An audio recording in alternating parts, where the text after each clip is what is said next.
Anyone in business, you don't want to miss this. Mastering sales and growth from small business to very big wins. Carey delivers a whole lot in this episode of Biz Bites. Check out some of the excerpts before we get into the show. I found it really interesting that people don't spend the time in checking what their own things are online. I had a meeting yesterday with a company, and they actually sent me a link to view something. And there was one comment under this video which basically said they're like scammers. These things just didn't exist, right? So you need to be shifting your mindset from the 20 years ago where your profile was the interactions you had with people were how people thought of you in business or in personal life. Today it's everywhere. And that's where, I say to my kids who are 18 and 20, like, just be really careful what you're posting up there because that's going to live with you forever, right? It's in the cloud somewhere and it's not going anywhere. Welcome to Biz Bites, brought to you by Com Together, helping businesses like yours build their brand through telling amazing stories to engage and grow audiences on multiple platforms. Well, hello everyone, and welcome to another episode of Biz Bites. And today we're going to talk all things about making businesses grow, a very different perspective on how that happens, a much more all-rounded perspective with a view to how you do things in small business as well with some big business ideas. And the man that's going to help us guide us through some of these ideas and give us a little bit about his background as well is Chris, and welcome from Growth Team Advisory. Appreciate you being here. Yeah, morning, Anthony. It's great to be here. Chris, I've given a little bit of an introduction there, but I think it's better always for our guests to tell us a little bit more about the business from their perspective. How do you see it? What do you actually focus on? Okay, so the Growth Team Advisory is an advisory firm by the sound of the name, which I set up approximately 12 months ago. The idea of it is that we really want to help small to medium-sized businesses grow. So my background and some of the guys in the team that work with me, our backgrounds are all in growing businesses. So I've worked for very large multinational companies. I've worked for pre-IPO companies. I've worked for private equity. I've done a lot of different things. And in all of those, I've always had that lens of growth and sales and ensuring that organisations can grow in the right manner, but also be able to scale without driving that cost through the roof. And for smaller businesses, that's so important for them. So utilising modern tools from today to enable whoever is doing the selling to actually go out into the market and be able to do that faster and more efficiently and build really strong pipelines. And when I talk to executive leaders today, whether they be in bigger firms or smaller organisations, the pipeline is the big concern for everybody at the moment. It's so difficult to get that top in there. And once they get it in there, like you always talk to salespeople, they can close deals. They know how to do them. It's getting the first conversation happening and then moving it through the right stages to get that close. I think it's a really interesting take. There's so many things I want to unpack with all of that, but let's start from the principle of the business itself, because I love the idea of the advisory style, because from what you and I have spoken about previously before we started this recording and in a previous conversation, is that it's really about the advisory is a bit more accessible than people would think, isn't it? Because it's not the traditional sort of consulting model in the same way, is it? No, it's not. It really is coming in as a trusted advisor to the organisation and helping you along the way to deliver and reach those goals that you want to. So that's very different from consulting. I mean, consulting is another word that people use, but consultants tend to kind of go, here's a project, here's a fee, we'll get to the end of it and away we go. I'm myself and the people within my firm are about joining that journey with you and actually saying, well, look, today it looks like this, but we know that things happen in the market. Look at COVID. Everyone had to pivot completely 4 years ago to a different business model of engaging with people. You need to be able to cope with things like that. And if you've just got a real square box that says, here's all the scope of works I'm going to do for you and here's the cost of it, that is not partnering with somebody. Whereas advisory is coming in and saying, look, I've had a lot of experience. I've been in organisations that have had situations similar to the ones you're in today. I want to help you get through that.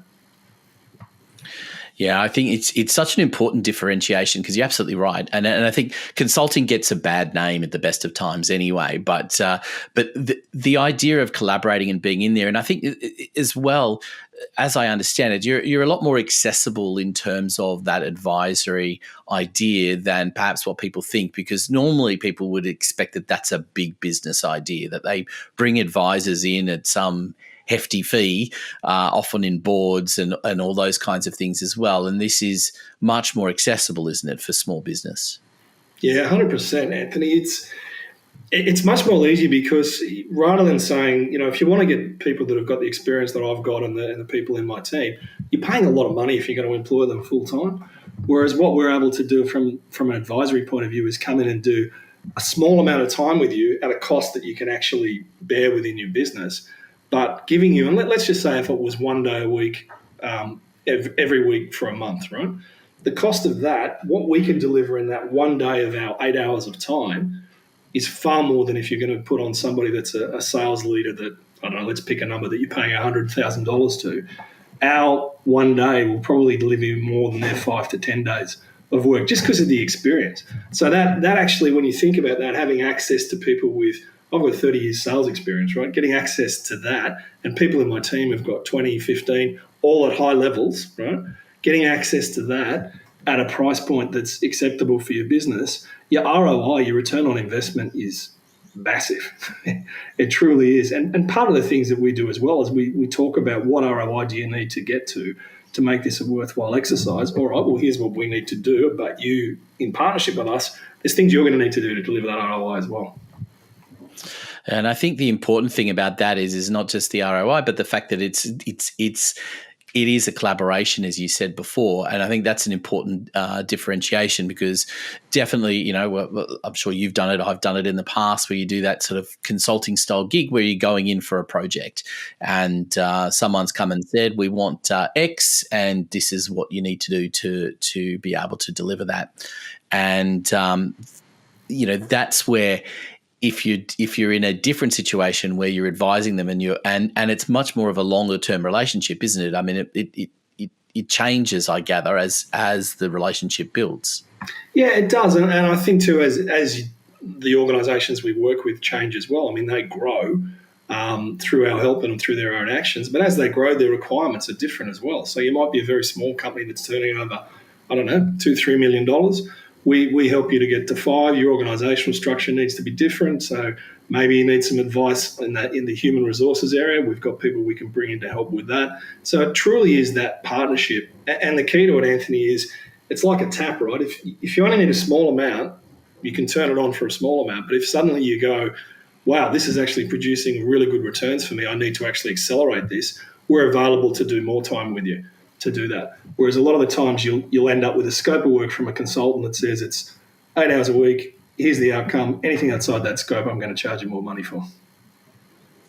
Yes, and there's a lot of grey areas when that comes into play as well, and so changing the way you approach that, I think, is huge, as well. And I guess that's the next question is what sort of small businesses are you working with them? Is there a particular area that you're focused on, or is this something that can work for a variety of businesses? Oh, it can really work for a variety of businesses. I mean, myself and my team have got deep experience in financial service, professional services, finance, accounting, tech.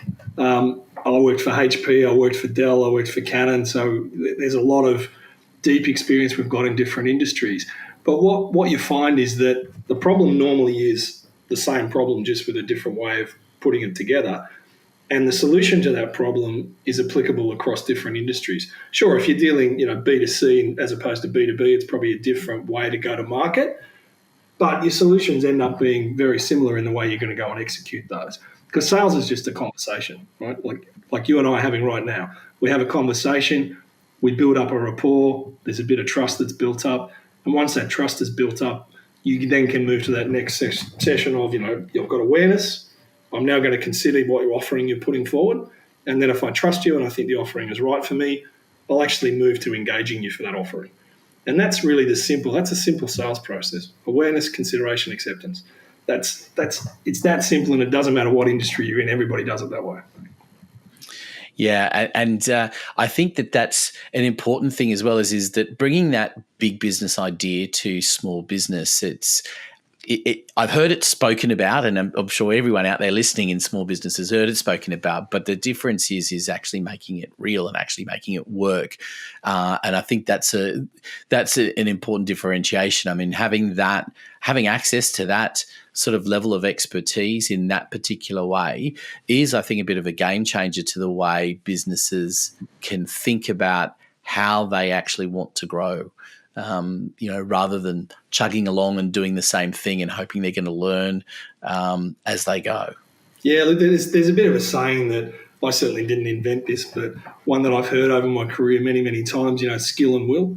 And a lot of the times when you're dealing with entrepreneurs and small business, they've got the biggest will in the world, right? They want to get this thing done. They'll work as hard as they possibly can. But it's that skill element that they might be lacking in, not through their own fault, just because they haven't had that experience, that we can really come in and identify the skill gap and then help them to cover that, either through us teaching them what they need to do, or alternatively, it might be that they just need to hire somebody who's a little bit different to come in with that skill set and help them through that. And we'll assist them with that as well. So that skill and will thing is really important. I think also too, you sort of think about the difficulties that small business face today. It's no different than a large business that's trying to grow at 10, 15%, which is quite difficult for a large business to do because there's a lot more money they've got to bring in. But those smaller businesses have the same issues there. So for us to be able to stand in and go, here's our experience, here's the skills you're going to need, let's go and help you, because they've all got the will, or most of them anyway. Yes. But I suppose that the flip side is also, it can also be true, can't it, that the small business, it's not about the will, as you say. It can sometimes be a lack of experience and lack of knowledge. But is there sometimes a gap? Do you have to change the way you think because of those bigger business ideas to make them more accessible in terms of small business? Because obviously in a big business, there's lots of people and you can turn to, and you can do some things a lot quicker and a lot more easily. So if you're a small business and you might only have a handful of people, even bringing in an advisor isn't necessarily always going to give you that big business way of doing things. It may not be relevant to them. So do you find you have to adjust your thinking a little bit? Yeah, you've got to adjust your thinking, and you've got to adjust that execution plan, because everyone, I look at some fantastic business plans, right? And they look fantastic, but it's that execution piece that always lets them down. And just an example, the other day I was working with a company that's put in a particular CRM system. Now, if I was in a big business, I would go and hire somebody that knows that CRM system backwards and can change everything I need within there, change to the way that we want it to look. But this is not a big business, right? And they can't afford to bring in a programmer or whoever it might be that, you've got to pay them a couple of $100,000 to do that. We actually outsourced that. But the beauty of it was we were able to outsource it to a different country. So in this case, it was the Philippines, and it was at a really good price point. But because we were here to advise on, this is the changes that need to happen, and this is the way it needs to look at the end of those changes, and these are the reports that need to come out, we're actually able to give it to a person in the Philippines who had no knowledge of that business, and they could execute what they needed to do because we gave them a very strict brief around what needed to be done. So the thinking for us is we need to think about, well, what are the other resources we can pull in at a cost point that's going to be acceptable for that business? And then the business's thought process needs to be, well, I don't necessarily need to hire everybody to get these things done. I can actually outsource pieces, provided that I've got a really strong scope and a strong plan that someone then in another country that might be in a different time zone can actually execute for me and get the outcome that I need. I want to talk about something else that you raised before, about sort of the most common issue about bringing enough leads in, right? That's the big thing. And I hear that talked about all the time, and I'm as guilty as the next small business in talking about those things. Just challenge you on that. How real is that? Is it that they're getting that lead process wrong and not enough coming in, or is it that the delivery system and helping get more out of existing clients is where some of the obstacles might be? I think it's actually both, Anthony. And it depends on the organisation. Sometimes it's the quality. We talk about marketing qualified leads, MQLs. Sometimes it's, I had an organisation last week that their qualifying process was zero from marketing. So an MQL went across unqualified into the sales pool, and sales actually had to go through and do the qualification. And that was just simply the way they did their online form was very, very basic. Give me your name and your phone number, we'll have a chat to you. So we redesigned all of that for them and said, no, you need to be asking a few more questions around the suitability of your product or service to that particular person or organisation that's coming in. And then you can qualify that in marketing so your sales professionals aren't out there ringing up people who actually didn't want the product at all. They just got confused and filled out an online form. So I find that really interesting because a lot of small businesses, even medium-sized businesses, just don't have that skill set to understand what is an MQL, what's an SQL, and how do you move it through that process. But there's also there's another piece around what I call the growth equation or the sales equation, and that is, quality versus activity. Quality times activity equals growth. Now, what do we mean by that? So the two things there is every activity you're doing needs to be quality. If it's not a quality activity that's driving to that outcome that you're after, then you're actually wasting your time. So what we do is we look at the center of the organisation and say, how do we improve the quality of whether it's the simple campaigns that we're pushing out there, how we engage with clients, what's our value proposition, what's our ideal customer profile, what does that look like? Are there different demographics we need to be looking at to push that through? Once you get that quality right, then it just comes down to activity. And if the person in that particular sales role is doing that activity that we need them to do with a quality set of tools, then they're going to grow, they're going to get the outcome. So I find that that's the key to if you like, the sales or growth equation. Yeah, I suppose it's hard depends on the size of the business, of course, because often it's the owner / CEO / director is the / salesperson as well as the marketing person. Yes. And so, the support they may have in the business may be more functional in terms of operations and EAs and the like. And so that's a difficult one, isn't it? Because you've got someone who's wearing multiple hats and may not necessarily be their skill in those particular areas, but they're forced to do it. So, how easy is it to, even advise those people, let alone get some practical change that happens? Yeah, they've got to be willing for it, Anthony. That's the key, right? If you're a growth individual and you're willing to grow your skill set and change things that you might have been doing for 15 years to get a better result, then you're going to work well with us. If you're really fixed in your mindset and fixed in your ways, it's going to be difficult. And we'd probably say up front, look, if you're not prepared to change the following things, I'm not sure we can deliver a lot of value to you, because if I don't deliver value to you, I don't want to charge you any money for something that you're not getting value out of. And I don't want you to say to somebody in the street, those guys didn't deliver us anything, right? We've got to be able to do that up front. So having someone that's willing to change, and also it's that capacity thing too. What you find with a lot of, small business owners, CEOs of medium-sized companies, they want to take everything on themselves, right? And they're doing so many different activities, the hats you mentioned, they're wearing all those things. When you actually then strip back their day and go, and this is more of a mentoring type of discussion that we start having then rather than, a sales discussion, it's, well, would you be better off moving that to this person here? Like, you've got resources over here. What does that person do? Okay, let's allocate that so we can free up 20% of your time so you can then effectively go and speak to the largest clients that you've already got or the ones you want to get and have a really good quality conversation. Then we take them through, what does that conversation look like? So, have it with me right now. The points that resonate there to that particular person may not be what their client wants to hear. And that's what we help them in crafting the right value proposition to be able to present that in a manner that the client goes, okay, I'm now aware of what you're doing. I'm right in consideration now.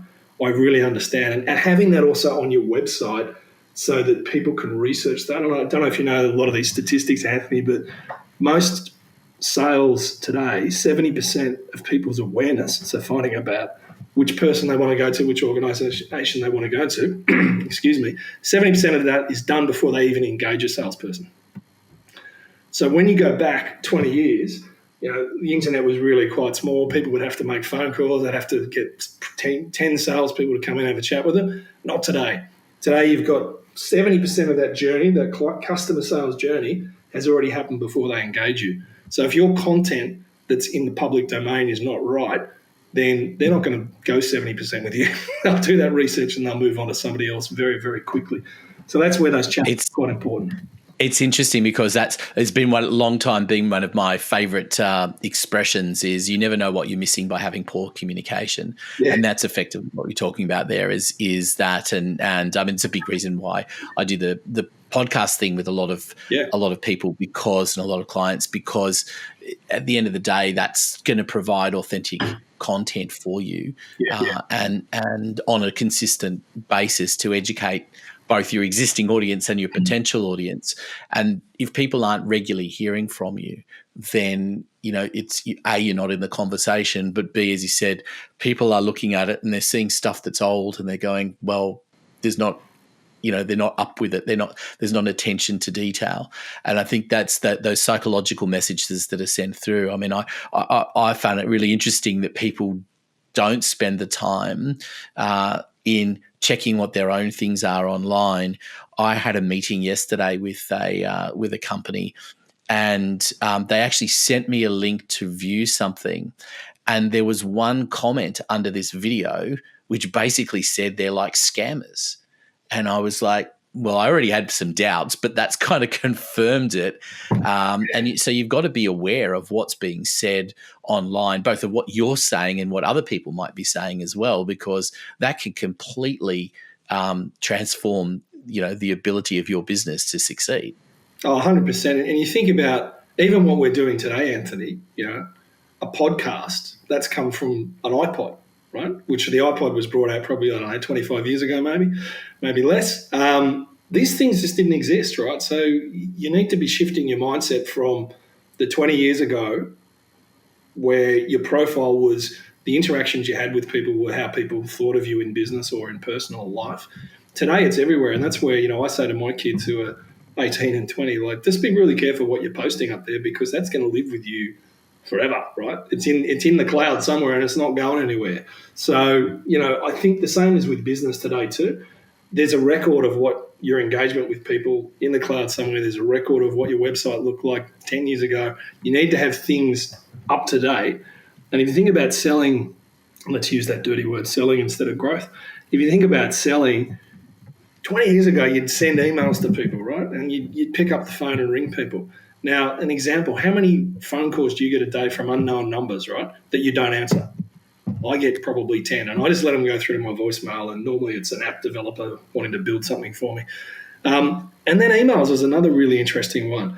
A lot of people don't know that you actually can't send. If I don't have express or implied permission from you, I can't send you an email. It's actually illegal in Australia. Yet, how many emails do we get every day to our business address or our personal emails? I get 10, 20 emails a day. That stuff just goes into the junk file or gets deleted straight away. So to engage with prospects now, you really need to be engaging where they're looking every day from a business point of view, and that's places like LinkedIn. That really is today's prospecting paradise, right? It's like walking into remember when we used to have those old drink sessions, you'd walk in, you invite all your clients and prospects in, you'd have a drink, have a chat. It's exactly like that today, but you didn't in those sessions where you're having a face-to-face coffee chat. You didn't immediately pitch and go, hi, I'm Chris from Growth Team Advisory. I do all this stuff. I'd love to work with you, right? You never did that. You just chatted with them and you say, have you got a boat? How many kids have you got? Da-da-da. And then eventually, you'd swap business cards and you might follow up a couple of weeks later and go, maybe we should have a chat. Yeah, great, fantastic. LinkedIn's no different to that. Like if you immediately connect with somebody and then pitch to them, I mean, you can look this up on the web, right? Connect and pitch is a terrible thing to do because people immediately just go, oh, no thanks, and they delete it. Whereas if you built a rapport with someone, and we did the same thing, Anthony, when we met on LinkedIn, and we built up a bit of a rapport on that, and then we had a bit of a chat, found some common ground, and now we're doing a podcast.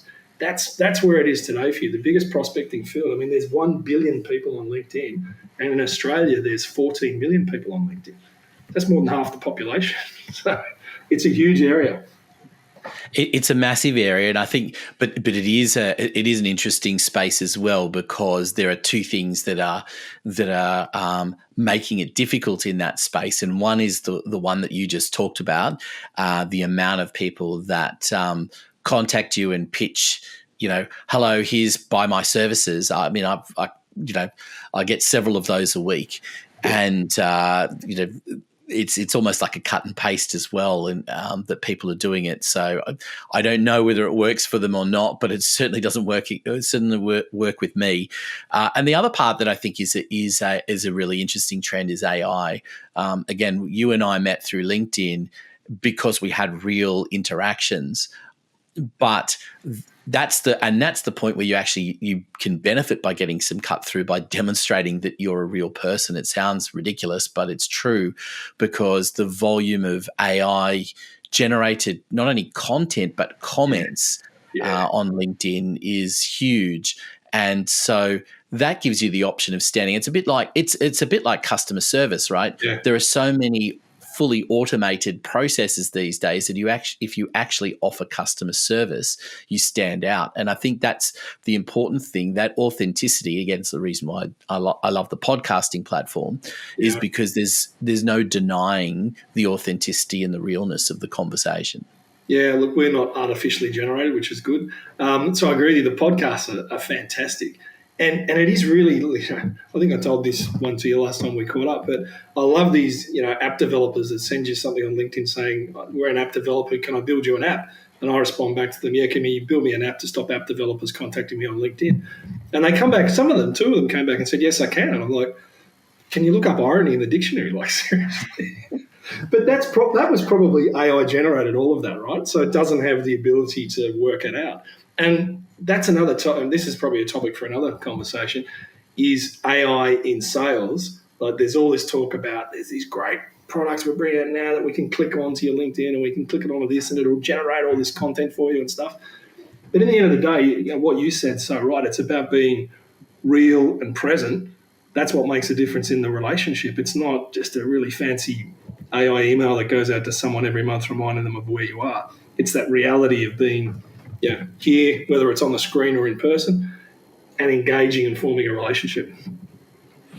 Yeah, and I think it's the key, isn't it? It's the relationships that we build that make such a difference, and that willingness to be there and to spend some time with it. I think, as you said, in the old days it was rocking up at something and having a whole lot of people together and having a drink together or whatever it might be, and people have lost sight of that and putting the time in. And as I said, I find it alarming the way a lot of people behave on LinkedIn. And I've called out a few people that I know because the responses that they've given to me to post not only don't make sense, but they can be a negative for their business because of what's happening. And the thing is that if you're not monitoring it, then you're allowing, whether it's an AI or someone else that's acting on your behalf, to put messages out there that aren't helping your brand and in fact potentially having a negative impact on them. And I think it's an important part of getting that right, isn't it? Oh, absolutely. You've got to, you want to craft your own messages, and things like these podcasts are brilliant because you can actually convey it so much in 20, 25 minutes of a podcast than you could in a written article. And no one will read, 3 pages of an article on LinkedIn. They just, unless it's, I don't know, somebody that's got an airline called Virgin is writing that, you might read it, but otherwise you probably won't, right? But yeah, I think you got to be so careful about that. But also too, I think with LinkedIn, it doesn't always have to be 100% business either. I do, every couple of weeks I'll do a warning Sunday post, Sunday social post, and I'll put up something like, an old car that I happen to own, right, in my garage, and I've driven it with my son on the weekend and it was a blast. So I'll put that up, or I'll put that I went fishing with one of my mates and caught 5 flatheads. Part of that's about being real and being a person.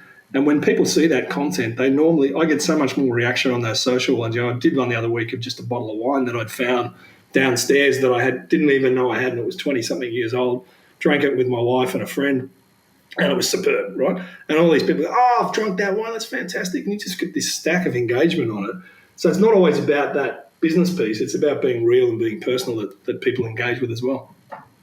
Yeah, and I found that really interesting as well. But I mean, Facebook particularly is gets a lot more reaction for those kind of posts. You still can have business conversations, But if I post something about my dogs, I'm going to get a much greater response than anything else I could possibly post. And fair enough too; they're great dogs. Yeah. But look, I wanted to just go back to that principle of the lead generation, because outside of LinkedIn, what is it that businesses need to be doing at the moment? Because it is a problem, isn't it?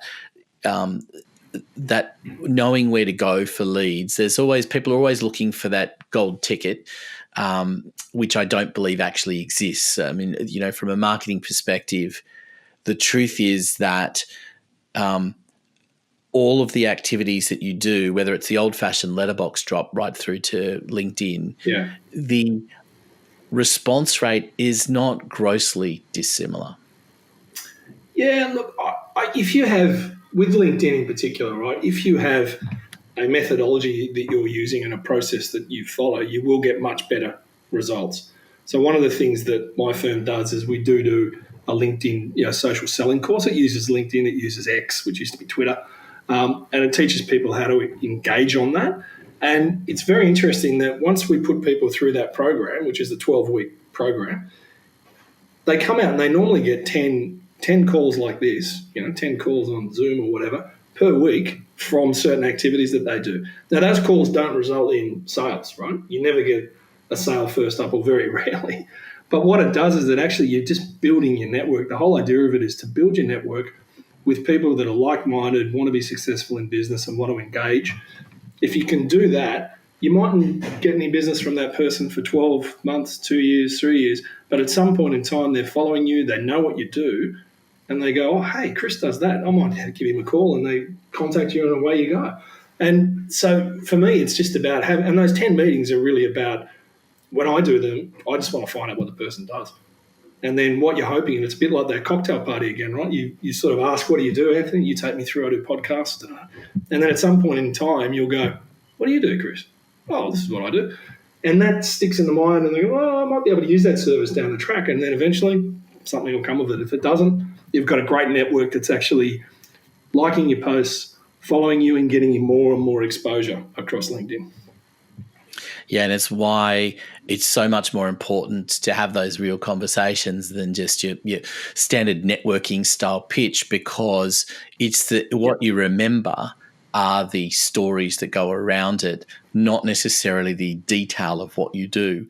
And I think that's an important thing, right? It's you want to be memorable, and you want to be memorable because you feel an emotional attachment of some description to the other person.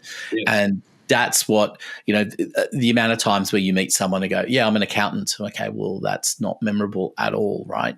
So, that's the challenge is freeing yourself up to be able to have those meaningful conversations and trade a few stories and find that commonality, because that's also where you're going to be memorable, because you have some common threads, whether it's, as you say, whether it's about, we talked about when you and I met the first time, we traded a few stories about kids and kids of similar-ish ages, right? And that, has built a bit of a link between us as a starting point for where future conversations go. And I think that's what's important, is establishing that with individuals, which you can't do by giving a 30-second elevator pitch. Yeah, 100%. I was doing I do a little bit of work with Western Sydney University. It's not paid or anything, but I did a mentor program with some of the students that were getting close to graduation from marketing and say business courses. And you sit down, they sort of go through some presentations and things, and then you sit down with a group of 5 or 6 of them, and you do that 2 or 3 times during the afternoon with different groups, and you just let them ask you questions, right? And the second group, I had this 5 group, and this one person said to me, I'm not doing too well in job interviews. I'm struggling to, get people to want to employ me. Like, what do I need to do? And I said to this person, mate, you've just got to become an epic storyteller. I said, what do you mean? I said, you've got to just be able to tell really good stories that capture people, their attention, but also their emotion. And I said, just tell me a bit about what you've done in your life. I don't know. Anyway, so they rattled off all this stuff that they'd been doing, and they coached soccer teams, and they played high-level soccer right through school and through university as well. And I said, that's fantastic. So you got a really good story around teamwork. Tell me something like, you've been in a couple of grand finals? Yeah, tell me what happened in one of those grand finals. Anyway, long story short, this person had this fabulous story about, they're at halftime, they're down by 2 goals, they don't look like they're ever going to win. And he just kind of came out with that almost Ron Barassi conversation about just do something. Like when you're on the field, just go and do something. Like don't just run around, have a goal, go for the goal, do something. Anyway, I had this great talk to them. Well, they ended up winning 3-1. Might have been a penalty shootout, I'm not sure at the end of it. But they won 3-1. So the story was a great story. And I said, mate, next time you do an interview and someone asks you a question, try to work out how you can weave a quick version of that story in there, which just tells them you're a good leader, you're a good communicator, and that's what you're going to bring to the organisation.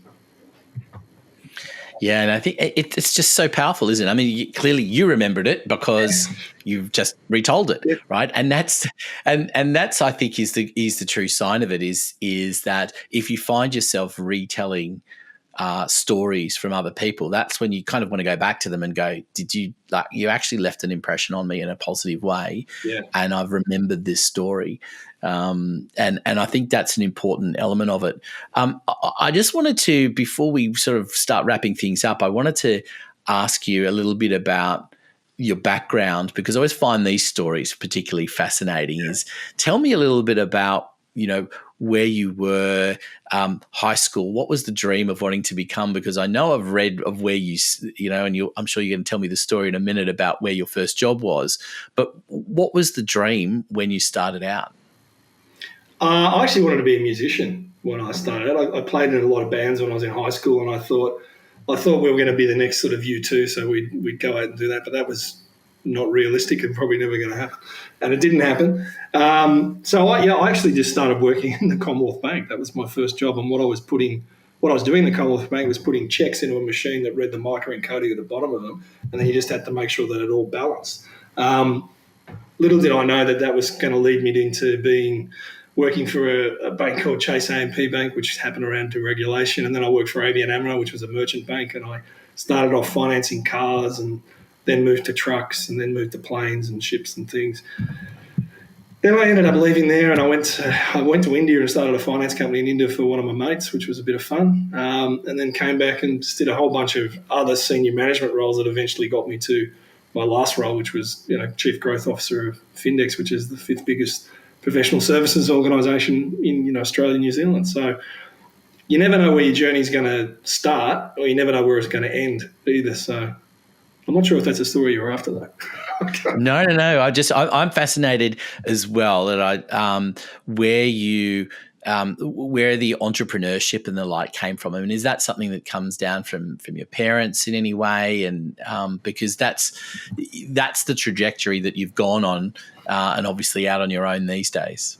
Yeah, I think, my dad was a chemical engineer, and he ended up being 2IC of Rexona in Australia, and so he started from pretty humble sort of beginnings. I think I probably learned that discipline and tenaciousness from my father. But then the gentler side of things really came from my mum, because she was always just the person you could go to whenever there was a problem. She'd listen to you, and she'd be very sensible and, don't get too worked up about it, Chris. But I think probably the greatest thing my dad ever said to me was I was having a bit of not an altercation, but I was just being a bit of a smart ass with my sister at a family barbecue or something. And it was because we had a difference of something or other. And my dad just said to me, he said, Chris, sometimes you've got to celebrate the differences in life and not be critical of them. And I sort of sat back and went, that's all he said to me. And I just sat back and went, oh, I've got to think about that. And I still think about that today. I hear his voice in the back of my head saying that. And, I tell my kids the same thing. Don't be critical of things that are different in life. You've got to celebrate it, because that's the beauty of, us all being individuals, is that we're all different and our stories are all different. And it's just so great to be able to experience that different differentiation and appreciate it, rather than going, oh, why's that person different from me? That doesn't make sense. Enjoy it and enjoy the differences. I love that. And isn't it great how we've got these little things that stick back in our minds? And I don't know, have you talked to your father about it since that first time that he spoke about it? Did he know how memorable that was? Yeah, look, unfortunately my dad passed away about 11 years ago, but I did get to spend probably 6 or 7 hours with him the day before he did pass away. And it was the middle of the night. I got a call from the hospital saying, look, your dad's woken up. Can you come in and see him? Because he'd been taken to hospital the evening before. So I sort of got up at 2 a.m. and went, okay. So I went into the Sound Hospital at Wahroonga and sat down with him, and he said, you've got to get your mother in. I need to see your mother. And I said, mate, it's 2 a.m. Come on. Just hang in there. You just keep yourself going till 6 o'clock, and then I'll ring up my brother and I'll ring up my sisters and I'll ring up mum, and they'll all come up and see you. But during that period of time, I'm just sitting there and chatting with him for 4 or 5 hours, went through all that sort of stuff. And I did get a chance to say to him all the stuff that you want to say, like you love him and all that sort of stuff, right? But also got to say to him, you remember that barbecue at my sister's place? Yeah. You said that to me? That's still in there, mate. And he's just going, really? So I don't even remember that. It's true, and it's in there. It's amazing those little gems that stick in from people, and how they formulate a difference. And I've certainly got I'm sure we all do when we sit and think about it, that we've got little gems from family, whether it's parents or grandparents, that just stick with you, and they may have been offhanded comments at the time that they never thought about, necessarily verbalizing before or since. Yeah. I don't think you can be too premeditated with some of those things. I've heard some classic quotes over the years and thought, gee, why can't I craft something better that I'm going to impart on my children and make it memorable? But it doesn't really work that way. No, I've always thought that your job as a parent is to create those memories for your kids, so that they've got fantastic memories of their childhood. They've got fantastic memories of you when you're no longer here. And that's that's what you're pointing out there. I mean, I think my parents did a great job of that, and hopefully I've done a reasonable job with my kids in creating some good memories for them as well. I'm sure you have. Now, I want to wrap up with a question that I try to ask most of my guests in some way, shape or form, because you're talking about memorable moments. And I think what are the memorable moments that your clients have that you wish future clients would know in advance that they're going to have? That's a great question. I'd say, Anthony, it's that moment when they realise that if they can make the changes that we're recommending that they do, that there is light at the end of the tunnel. They are going to grow. They are going to get that success they're looking for. When you see that light bulb come on in somebody's head, the metaphoric light bulb, that's the most enjoyable part of doing this, because you just want to, we're really here to help. That's the whole purpose of it. And when you see someone go, oh man, that's simple, but it's really effective. I would never have thought of that. That's the buzz I get. And then the other buzz I get too is when you run into them 3 or 4 years later, and this is more about people that have worked for me in the past, probably now, you run into them in a pub or something like that, and they turn around and go, that time that happened? I moved on from that, and I actually now am doing this, and that's because of you. And I'm like, oh, get out, it's not because of me. They go, yeah, seriously. I've had a guy the other day on, where's that? He got a new job. It was on LinkedIn again, right? And I put a little comment in going, hey, mate, congratulations. I always knew you were going to be a superstar. And his comment was, well, that's only because I worked for you 10 years ago, mate. And you just sort of think, wow, I don't sort of think of that when I'm doing those things, but that's the joy you kind of get. And it's the same with clients too, when you can go back to a client a couple of years later and look at the plan that you helped craft with them and look at the execution they've done. And you might have done a 6-month check-in I'll sometimes do with them, and sort of, how are you going with that? Do we need to pivot a little bit? And then you see that in 3 years' time, and the business is 3 times the size of what it was, and they're employing all these people, and they're not having to make people redundant and things like that. That's just gold, absolute gold. Yeah, I love that. I love seeing that that growth, and I've had similar experiences, and it's just nice to see that you've had some kind of an impact on people. I love that. Thank you so much for sharing all of those things. What we're going to do, of course, is, as you alluded to a little bit earlier on, you've got a 12-week program, which is probably a good way of people engaging with you early on. Do you just want to tell people quickly about that? And we're going to include some details in the show notes, of course. Yeah, sure. So, look, it's a social selling program. It's actually a certified course from the Institute of Sales Professionals from the UK.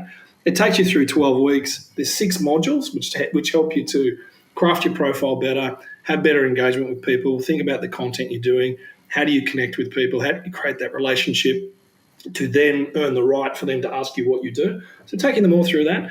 And then every second week we do a one-on-one, where it's a one-on-one coaching session with me or one of my team. and we just go through, like, what did you do last week? How did that work? And a lot of the times too, they're like, I sent out these invites. No one accepted them. Or tell me what the invite said. When they tell you, you sort of, no, you can't sell in that invite. You've got to do this. So it's that one-on-one coaching that goes for 6 weeks as well, over that 12 weeks. And then at the end of it, if you want to continue doing coaching, we're more than happy to come in and do that for you. But it's a simple course. It works for, we do courses with larger companies where we'll have 10 of their salespeople come on the course. But we also do public courses where if you're a small business and you want to attend that, we'll put you in a virtual room with maybe 5 other companies. And that also helps you do a bit of networking because you're going through that course together, and you might find some synergies where you can help each other. Yeah, I love that. It definitely happens. I know I've done that myself, where you've gone for an intention of really learning from your own perspective, and suddenly you end up with a couple of clients because you've shared a journey together. So it's always a nice thing to be able to build those relationships over a period of time, which I guess is to the point of what we've spoken about a lot in the conversation. Chris, thank you so much for being an amazing guest. We've covered a lot of territory, and we're, as I said, we're going to include lots of information in the show notes on how people can get in touch with you, right, and find out more about all of your programs, the advisory program, of course, the 12-week program as well. Anthony, thanks so much. I've really enjoyed our time today. Cheers, mate.